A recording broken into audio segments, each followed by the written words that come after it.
On August 13th, 1944, General Omar Bradley stood at a crossroads that would haunt military historians for generations. His troops had reached the town of Argentan in northern France. 15 miles to the north, Canadian and Polish forces were pushing south toward Falaise. Between these two Allied armies lay the broken remnants of two entire German army groups, nearly 100,000 men, desperately trying to escape a closing trap. Bradley's subordinate, General George Patton, was pleading for permission to push north and slam the door shut. The Germans were beaten, disorganized, and fleeing. One decisive thrust could end the war in Europe before Christmas. Bradley picked up the telephone and issued an order that still generates controversy 8 decades later. He told Patton to stop. The Americans would advance no further. In the days that followed, tens of thousands of German soldiers streamed through the gap Bradley left open. They escaped without their tanks, without their artillery, without most of their equipment, but they escaped with their lives and their combat experience intact. 4 months later, those same veterans would emerge from the forests of the Ardennes in the largest German offensive of the Western Front. The Battle of the Bulge killed 19,000 Americans. Many of those deaths can be traced back to a single decision made on a summer morning in Normandy. Bradley believed he was being prudent. His critics would call it the greatest Allied blunder of the war. The road to Falaise began 7 weeks earlier on the beaches of Normandy.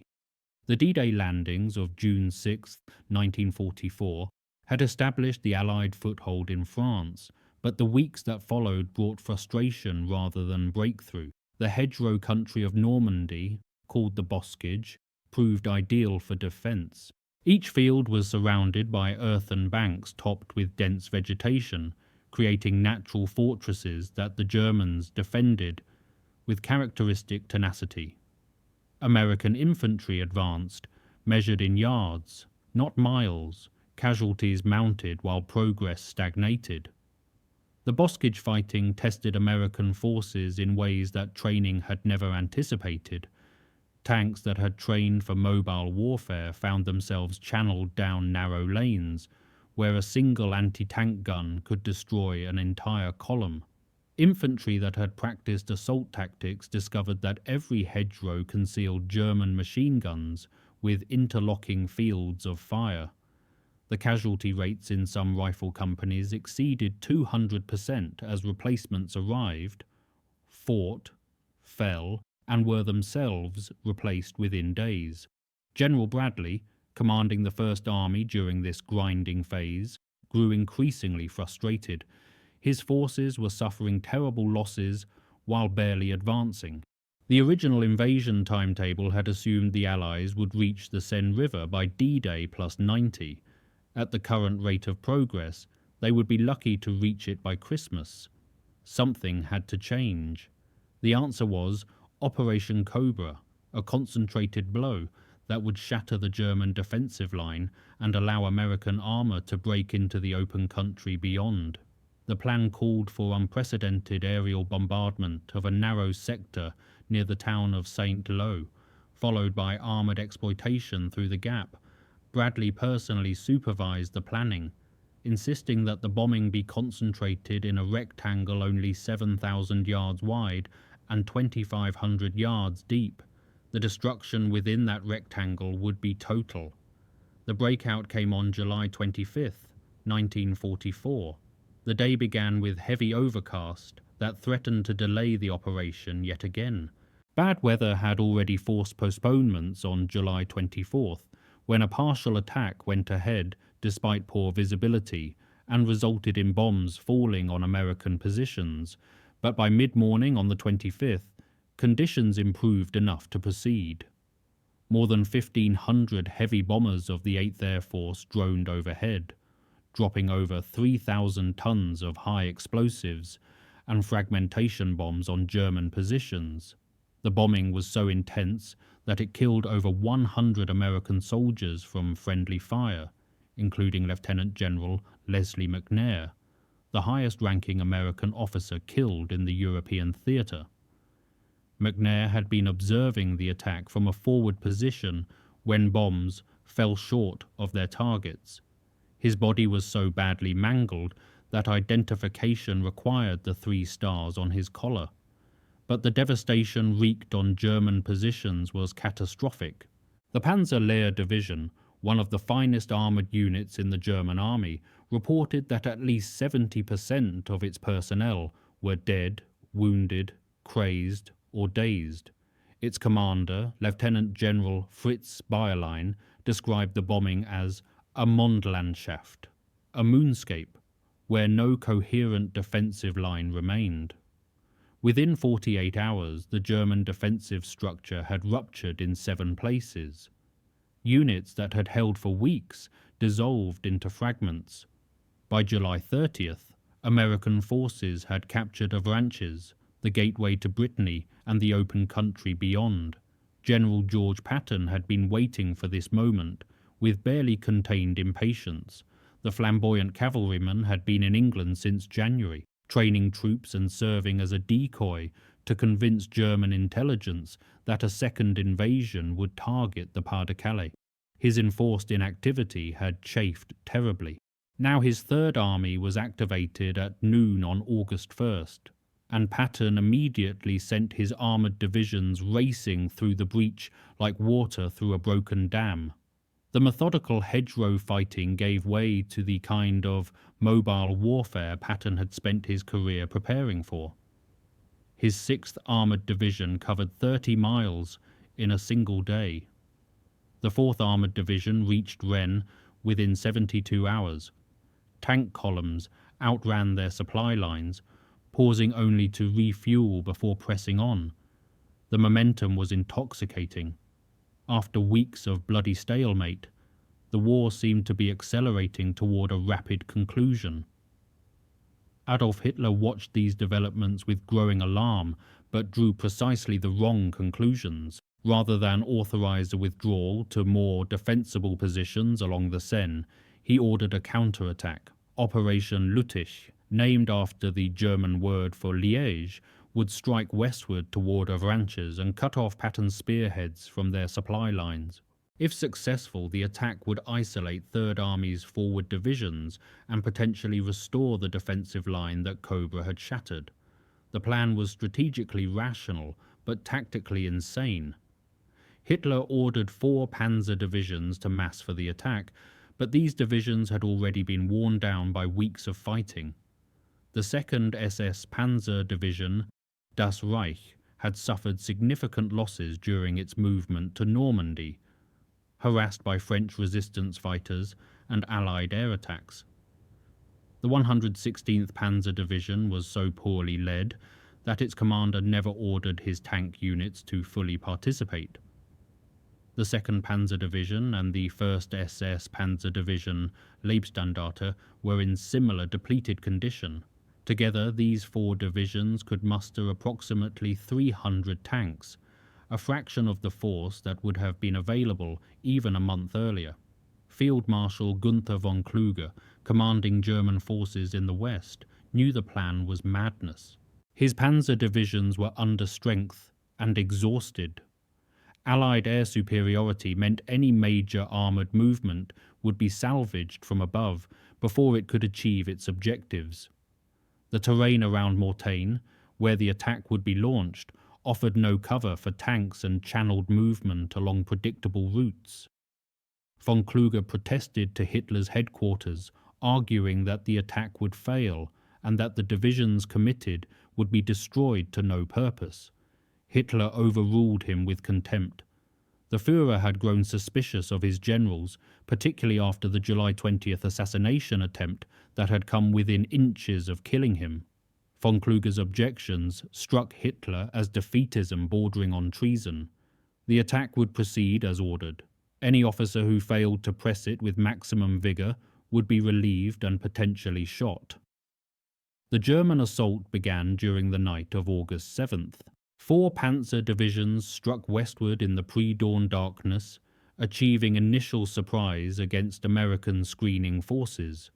German tanks penetrated into the town of Mortain itself, and for a few hours it appeared the attack might succeed. But American intelligence had intercepted German communications through the Ultra Decryption program, and reinforcements were already moving to meet the threat. The 30th Infantry Division, positioned around Mortain, bore the brunt of the assault. The division had arrived in Normandy only a month earlier, but had already proven itself in the hedgerow fighting. Now its soldiers faced German armour at close range in the darkness and confusion of a meeting engagement. One battalion, the 2nd Battalion of the 120th Infantry Regiment, was cut off on Hill 314, a rocky prominence that dominated the surrounding terrain.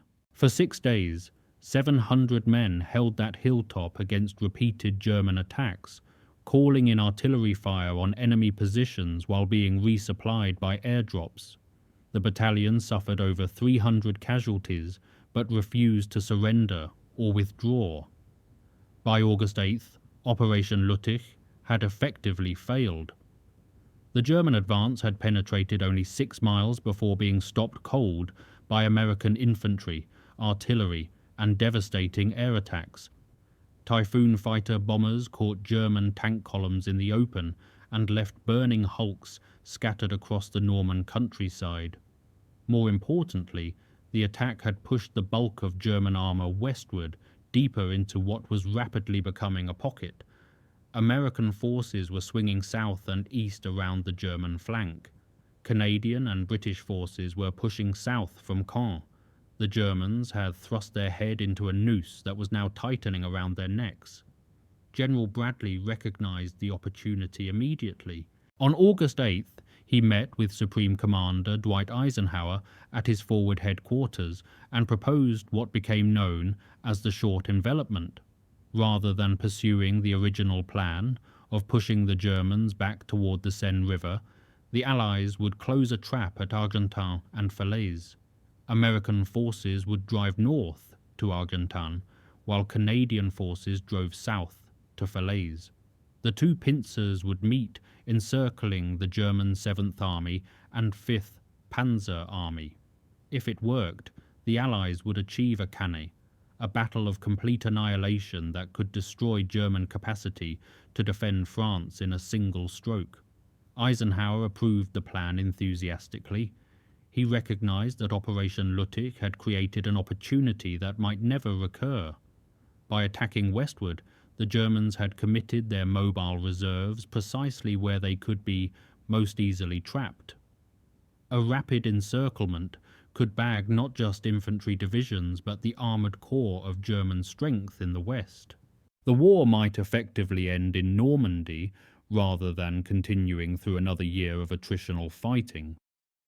Field Marshal Bernard Montgomery, commanding all Allied ground forces in his role as 21st Army Group Commander, set the operational boundaries.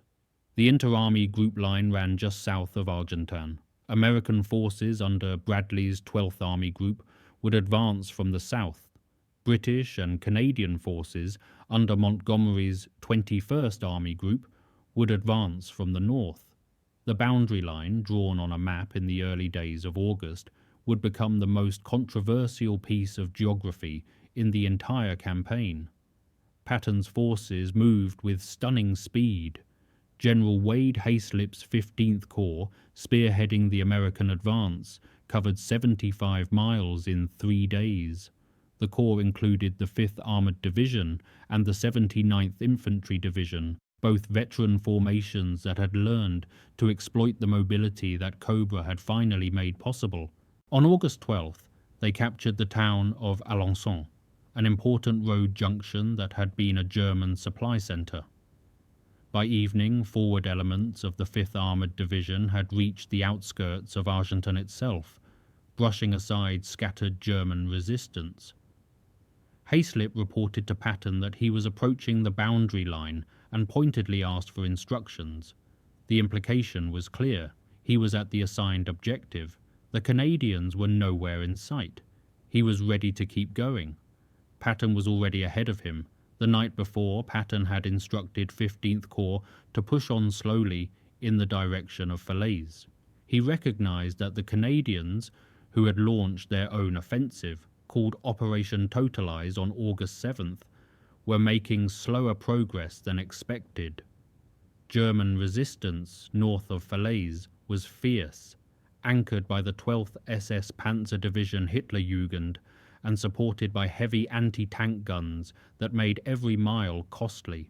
The Canadian advance had bogged down amid confusion and friendly fire incidents. If the Americans waited at Argentan for the Canadians to arrive, the gap would remain open for days. Patton believed his forces should push north, cross the boundary, and close the pocket themselves. But Patton needed Bradley's approval to cross the army group boundary. Military protocol demanded it. Crossing into another commander's zone of operations without permission risked catastrophic, friendly fire incidents and violated the basic principles of coalition warfare. Late on the morning of August 13th, the fateful telephone conversation took place. Patton called Bradley's headquarters and spoke with Major General Levin Allen, Bradley's chief of staff. He asked permission to continue the advance toward Falaise. The answer was no. Allen relayed Bradley's orders. The 15th Corps would halt at Argentan and proceed no further north. Patton was furious. He reportedly responded with bitter sarcasm, asking whether they should continue and drive the British into the sea for another Dunkirk. The comment, dripping with contempt for what Patton saw as British slowness and timidity, reflected his frustration at being stopped when victory seemed within grasp. Bradley was unmoved. The halt order stood. Bradley later explained his reasoning in his 1951 memoir, A Soldier's Story.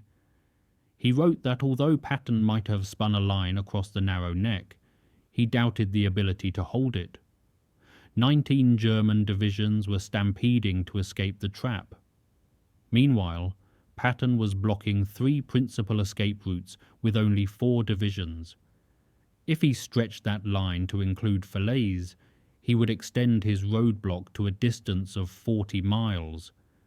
The enemy could not only have broken through, but might have trampled Patton's position in the onrush. Bradley concluded that he much preferred a solid shoulder at Argentan to the possibility of a broken neck at Falaise.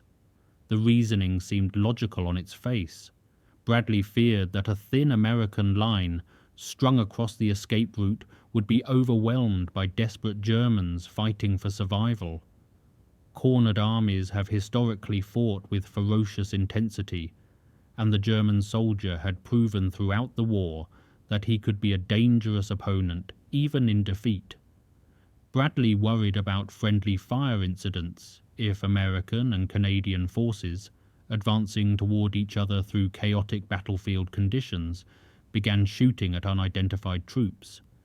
He noted that 15th Corps had an exposed flank, with a 25-mile gap between Hyslop's divisions and the nearest American units to the east. A German counterattack into that gap could cut off and destroy the very forces meant to close the pocket. But Bradley's critics, then and later, found these arguments unconvincing. Patton had additional divisions available. The 90th Infantry Division and the 2nd French Armoured Division under General Jacques Leclerc were nearby and could reinforce the line. The 80th Infantry Division was also within supporting distance.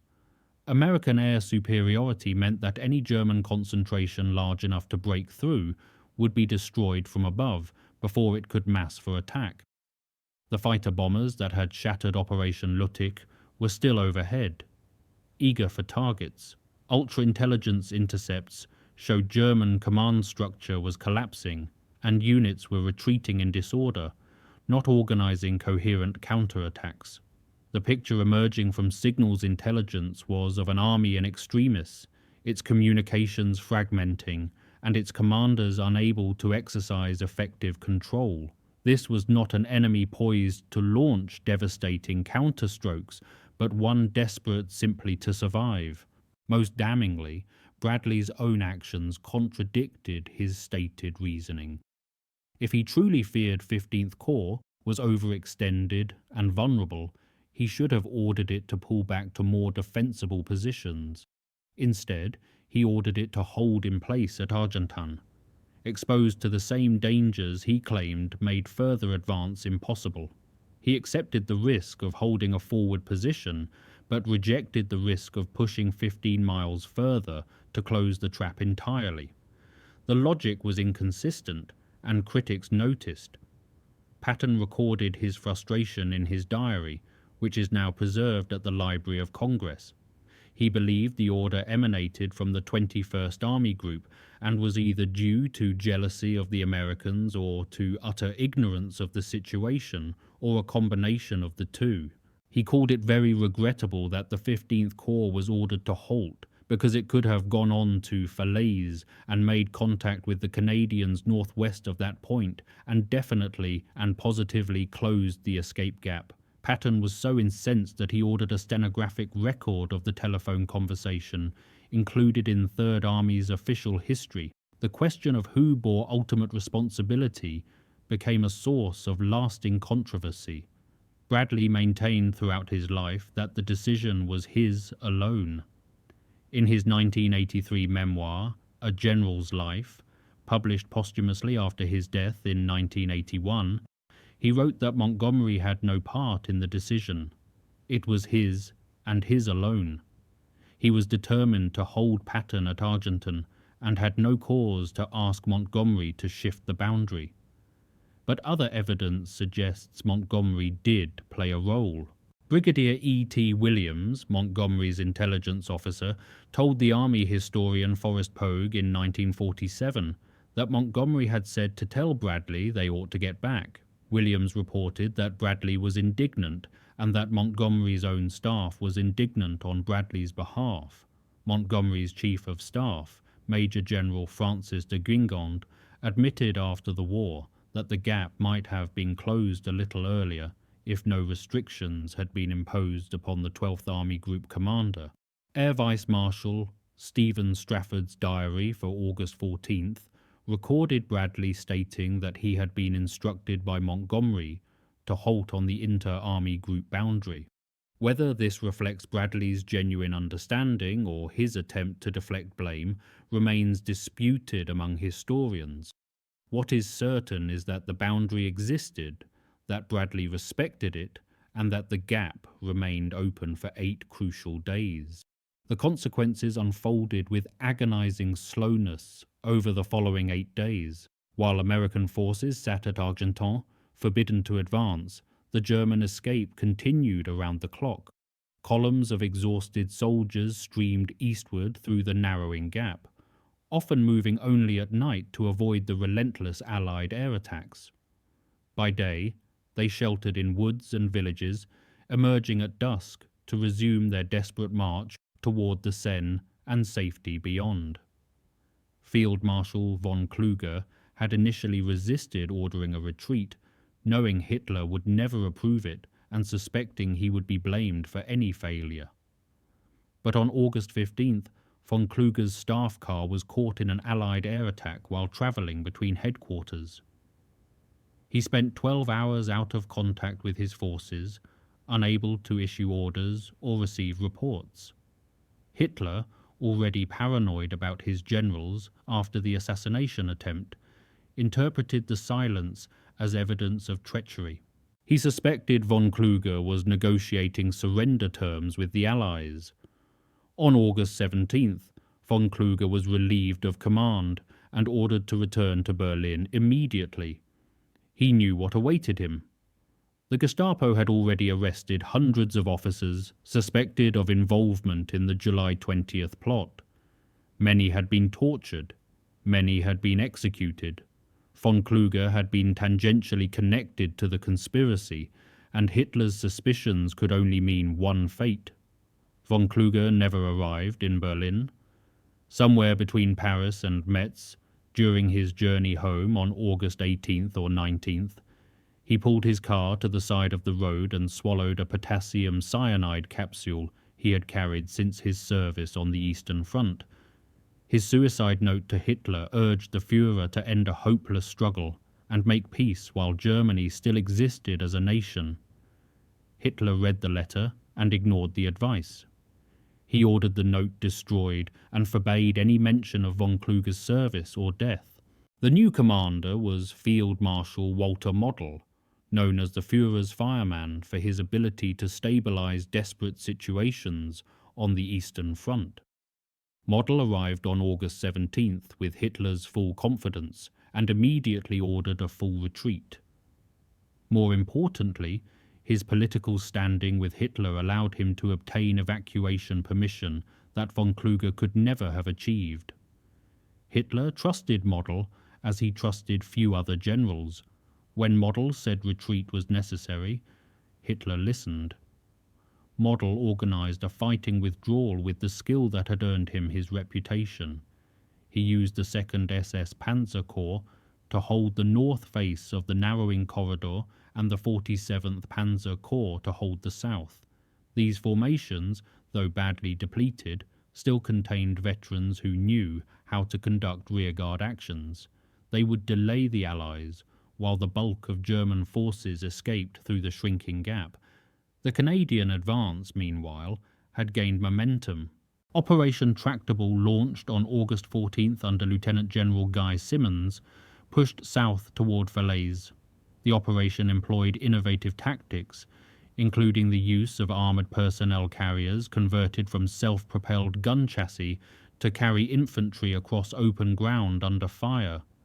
The town of Falaise itself fell on August 16th and 17th after bitter street fighting that reduced much of the historic Norman town to rubble. Canadian forces then pressed on toward Troun, narrowing the gap to 6 or 7 miles. The pocket was finally closed on the evening of August 19th, when elements of the Polish 1st Armoured Division linked up with the American 90th Infantry Division at the town of Chambois.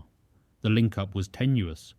German forces, desperate to escape, launched repeated attacks against the thin Allied line. Some units broke through, but the bulk of the trapped force was now encircled with no organized route of escape. The heaviest fighting fell on the Polish 1st Armoured Division, which had seized a commanding ridge called Hill 262. The Poles called it Mkzuga, meaning the mace, for its shape on the map. From this position, Polish forces could observe German columns streaming along the roads below and direct artillery fire onto the escape routes with devastating effect. Major General Stanislaw Matzek positioned approximately 1,500 infantry, 80 tanks, and 20 anti-tank guns on and around the ridge. For 2 days, they were cut off from the rest of the Canadian forces, fighting off attacks from both directions simultaneously. Germans trying to escape from inside the pocket attacked from the west, desperate to break through the barrier that stood between them and safety. SS Panzer divisions trying to open an escape route attacked from the east, attempting to create a corridor through which the trapped forces could withdraw. The Poles fought both forces simultaneously, their ammunition dwindling, their casualties mounting, with no possibility of reinforcement or resupply. On August 20th, Model ordered a maximum effort to break through the Polish positions, the 2nd SS Panzer Division. Das Reich and 9th SS Panzer Division Hohenstaufen attacked the Polish positions from the east, while elements of the 10th SS Panzer Division Frundsberg, 12th SS Panzer Division Hitlerjugend, and 116th Panzer Division attacked from inside the pocket. The Poles faced simultaneous assaults from opposite directions, with German tanks and infantry pressing from both sides of the ridge. Around midday, German forces briefly broke through the Polish lines at the junction between two battle groups, opening a narrow corridor perhaps a kilometre wide, through which an estimated 10,000 troops escaped in a matter of hours.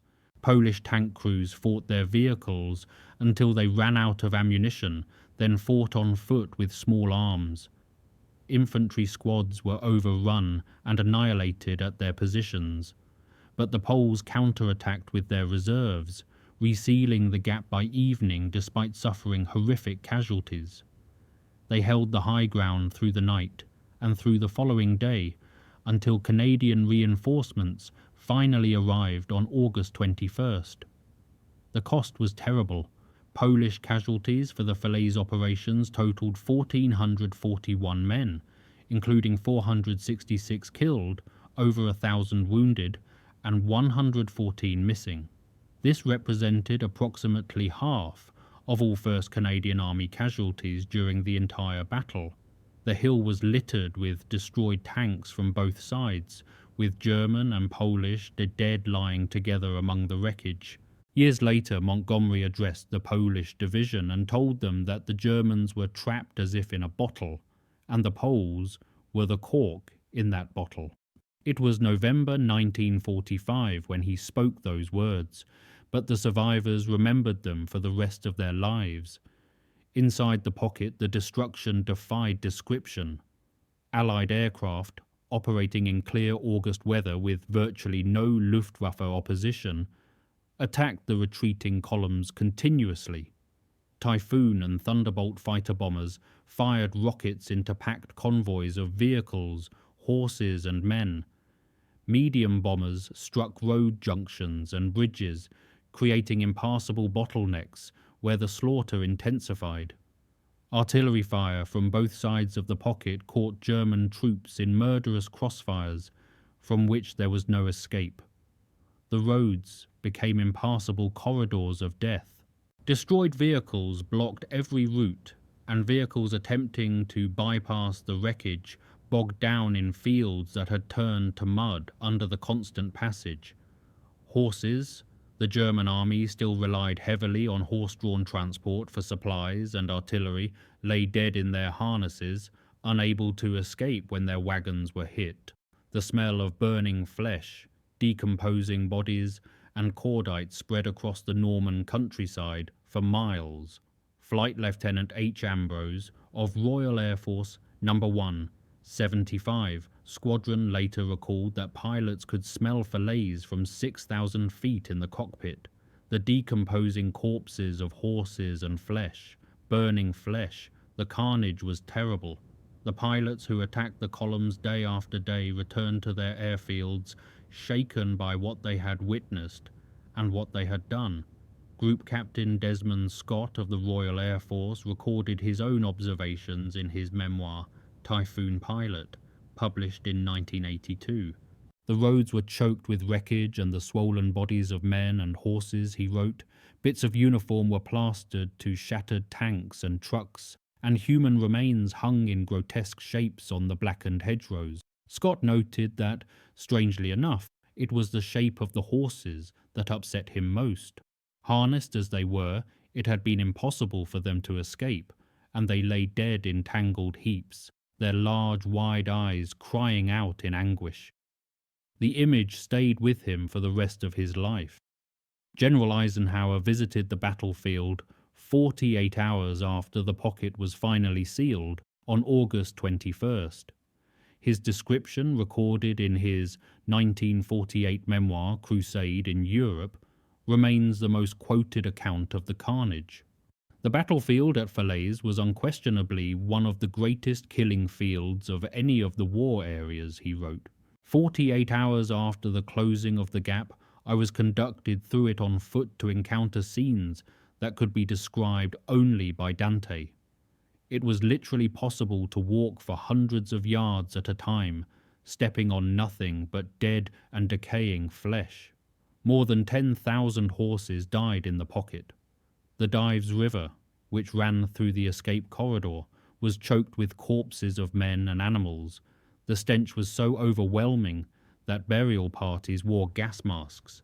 The area was eventually declared an unhealthy zone due to fears of disease from the decomposing remains. Bulldozers pushed tangles of flesh and metal indiscriminately into mass graves. The cleanup took years, and the soil remained poisoned long afterward. The statistics of the battle appeared impressive at first glance. German losses included approximately 10,000 killed and between 40,000 and 50,000 captured. Allied forces destroyed or captured hundreds of tanks, thousands of vehicles, and vast quantities of equipment. The German 7th Army and 5th Panzer Army had been shattered as fighting formations. 8 German divisions were destroyed outright, their personnel killed, captured or scattered beyond any possibility of reconstitution. But the critical figure was the number who escaped.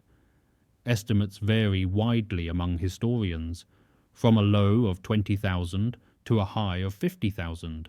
General Eberbach, one of the German commanders present, estimated that approximately 20,000 men escaped along with 25 tanks and 50 artillery pieces. Most credible assessments suggest that between 20,000 and 40,000 German soldiers made it through the gap before and during its closure.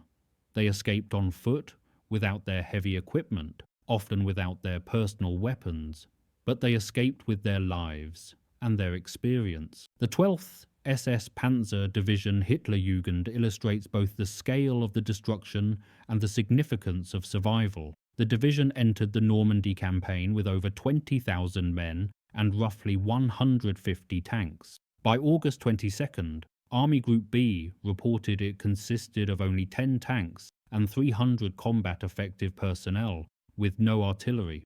The figures are staggering. 94% of its armour was gone, but those 300 combat-effective men represented the survivors who could serve as cadre for rebuilding. Within months, the division would be reconstituted around this core of veterans and thrown back into battle with replacements who had never seen combat. The pattern repeated across the German order of battle. All 10 panzer divisions that fought in Normandy were later rebuilt around cadres of hardened men who had escaped from the Falaise Pocket. They lost their equipment, which German industry could eventually replace.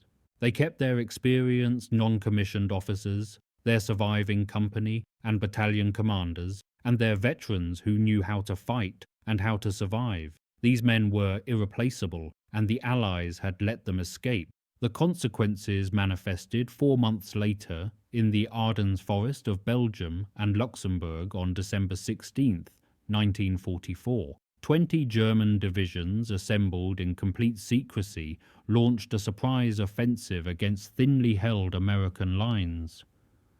The attack came through terrain that Allied commanders had dismissed as impassable for armour, forested hills and narrow valleys where the Germans had launched their successful offensive against France in 1940. The Battle of the Bulge, as American soldiers named it, for the salient it created in Allied lines, achieved complete tactical surprise. American intelligence had failed to detect the German build-up. The assault struck divisions that were either resting after hard fighting or newly arrived and untested, units that had never experienced combat or had been worn down by months of attritional warfare in the Hurtgen forest.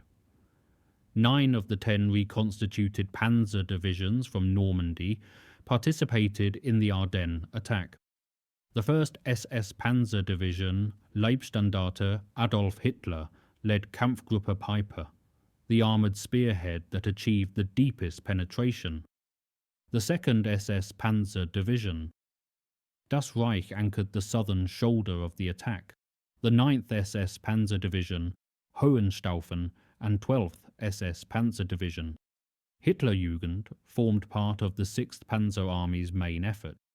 These units, rebuilt around survivors of Falaise, formed the armoured spearheads of Hitler's last great offensive in the West. Their crews were veterans who had walked out of the Norman pocket 4 months earlier and been given new tanks, new equipment, and one more chance to change the war's outcome. The veterans who had escaped through the gap Bradley left open were now killing American soldiers in the December snow. The offensive ultimately failed, but at enormous cost to both sides. American casualties exceeded 80,000 men, including approximately 19,000 killed, the deadliest battle in American military history. The Allies eventually contained the breakthrough through a combination of desperate defensive stands, particularly the legendary defence of Bastogne by the 101st Airborne Division, and counterattacks that cut off and destroyed the German spearheads. General Patton's Third Army wheeled north in one of the war's most impressive feats of military logistics, attacking the southern flank of the German salient and relieving Bastogne on December 26th. But the battle delayed the final offensive into Germany by 6 weeks. Weeks that had been expected to see Allied forces crossing the Rhine and driving toward Berlin. Those 6 additional weeks of war meant thousands of additional deaths on all fronts. Soviet forces continued their bloody advance through Poland and into Germany proper, suffering and inflicting massive casualties. Concentration camp victims continued to die by the thousands as the Nazi murder machinery operated until the final days of the Reich. Cities across Germany continued to be bombed. Soldiers on all sides continued to fall in combat that might have been avoided. The connection to Operation Market Garden was equally direct and equally tragic, revealing how the consequences of Falaise rippled across subsequent campaigns. In September 1944, just 3 weeks after the pocket closed, Montgomery launched an ambitious airborne operation to seize a series of bridges across the rivers of the Netherlands and open a corridor into Germany's industrial heartland. Operation Market Garden would be the largest airborne operation in history, dropping 3 divisions of paratroopers to capture bridges at Eindhoven, Nijmegen, and Arnhem, while armoured forces raced north to link up with them. British paratroopers of the 1st Airborne Division landed near Arnhem, the furthest and most critical objective, with orders to capture the road bridge across the Lower Rhine and hold it for 48 hours until relieved by the advancing armoured columns. The plan was bold, perhaps too bold, but Montgomery believed speed and surprise could compensate for the risks inherent in landing airborne forces so far from friendly lines. Unknown to Allied intelligence, the 9th SS Panzer Division, Hohenstaufen, and 10th SS Panzer Division Frundsberg were refitting in the Arnhem area, recovering from their losses at Falaise. Model had sent them to this supposedly quiet sector to rest and absorb replacements. It seemed like a safe rear area, far from the fighting. Then British paratroopers began descending from the sky. When the 1st Airborne Division landed on September 17th, they found themselves opposed, not by the rear echelon troops that intelligence had predicted, but by 2 SS Panzer divisions with experienced crews and functioning command structures. General Wilhelm Bittrich, commanding the 2nd SS Panzer Corps, reacted with the speed and aggression that had made the Waffen-SS such formidable opponents throughout the war. Within hours of the first parachute drops, German forces were moving to block British attempts to reach the bridge. The British 1st Airborne Division was virtually destroyed in 9 days of desperate fighting around Arnhem. Of the roughly 10,000 men who landed, only approximately 2,500 managed to escape across the Rhine in small boats during a nighttime withdrawal. The rest were killed, wounded, or marched into German prisoner of war camps. The bridge too far became a symbol of Allied overreach, a cautionary tale about the limits of airborne warfare, but it was also a direct consequence of Falaise. The SS Panzer divisions that destroyed the British airborne at Arnhem were survivors of the Normandy Pocket.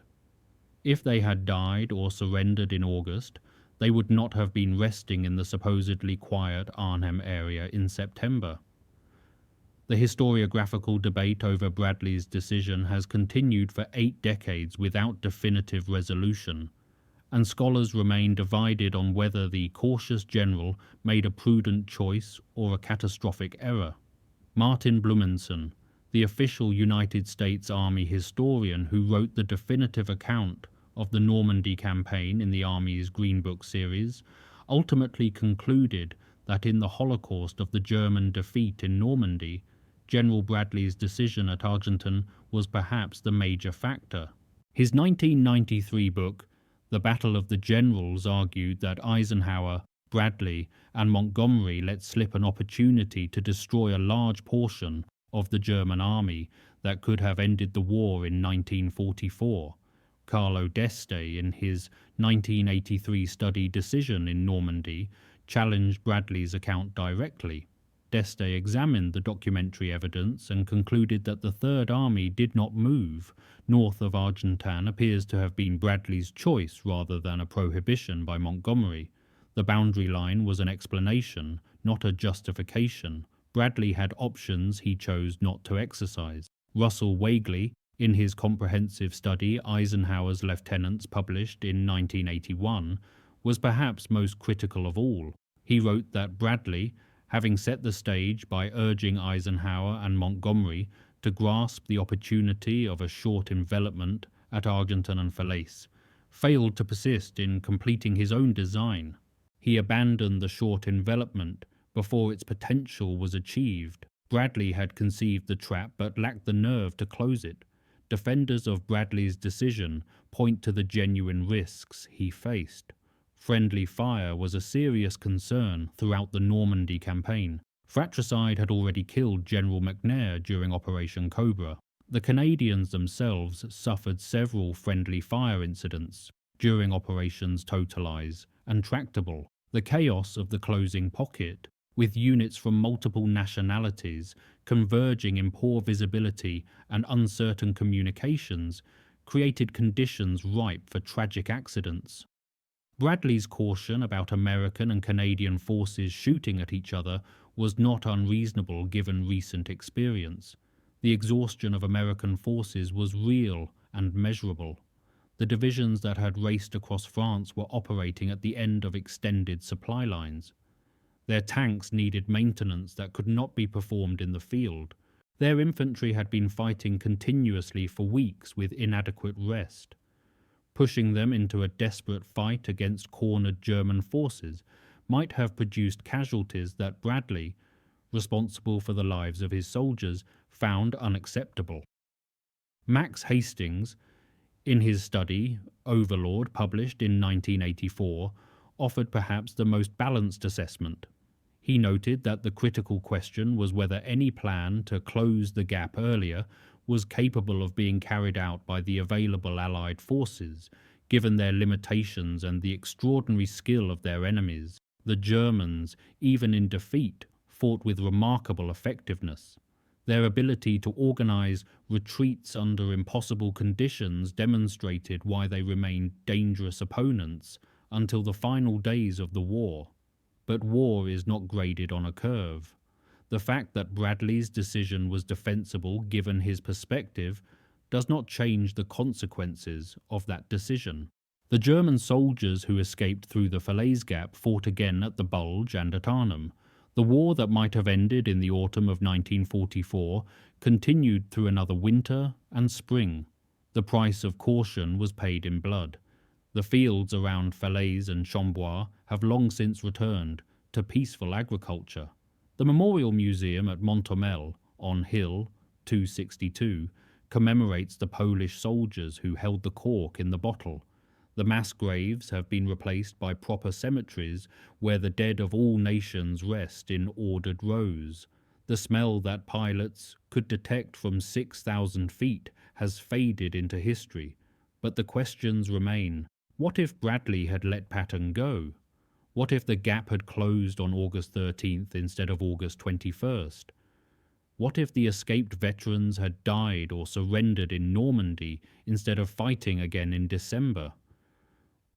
These questions have no answers, only implications that echo across the decades. The story of Falaise offers no heroes and no villains, only commanders making decisions under impossible pressure with incomplete information. Bradley was cautious where Patton would have been bold. Montgomery was methodical where circumstances demanded speed. Eisenhower was collegial when the situation required intervention. Each man acted according to his nature, and the collective result was an incomplete victory that left the enemy bloodied, but not destroyed.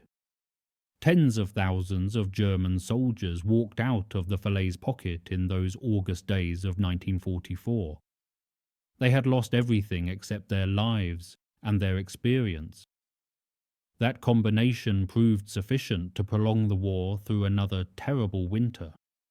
The decision made on an August morning in Normandy echoed across battlefields yet to come, from the frozen forests of the Ardennes to the bridge at Arnhem. Those who study military history learn that opportunities for decisive victory are rare and fleeting. They appear briefly in the chaos of battle and must be seized immediately, or they vanish forever. The Falaise Gap was such an opportunity. It appeared in the confusion of German defeat. It persisted for 8 critical days while commanders debated boundaries and risks, and then it closed. Too late and too incomplete to achieve the annihilation that had seemed possible. The soldiers who escaped did not know they had been given a reprieve. They knew only that they had survived when survival seemed impossible. They straggled east toward the Seine, then toward the German border, then toward whatever defensive line could be established. Many died in the months that followed, but enough survived to fight again when Hitler launched his last desperate gamble. War is a contest of mistakes, and the side that makes fewer mistakes usually wins. At Falaise, the Germans made the catastrophic error of pushing their forces westward into a closing trap. But the Allies made their own error by failing to close that trap completely. The German mistake was worse, and so the Germans lost the battle. But the Allied mistake was sufficient to preserve a defeated army that would kill thousands more. This is the enduring lesson of Falaise. Caution has its costs. The solid shoulder at Argentan avoided the risk of a broken neck, but it accepted the certainty of an incomplete victory. Bradley's choice was defensible. Its consequences were tragic. Both things can be true. If you found this history compelling, please take a moment to like this video. Your support helps us continue bringing these important stories to life. Subscribe to the channel to stay connected with more untold histories from the Second World War. Each story matters. Each decision echoes through time. Leave a comment below, telling us where you are watching from. Our community spans the globe, united by a shared interest in understanding how the choices of the past shaped the world we inherited. Thank you for watching, and thank you for keeping these stories alive.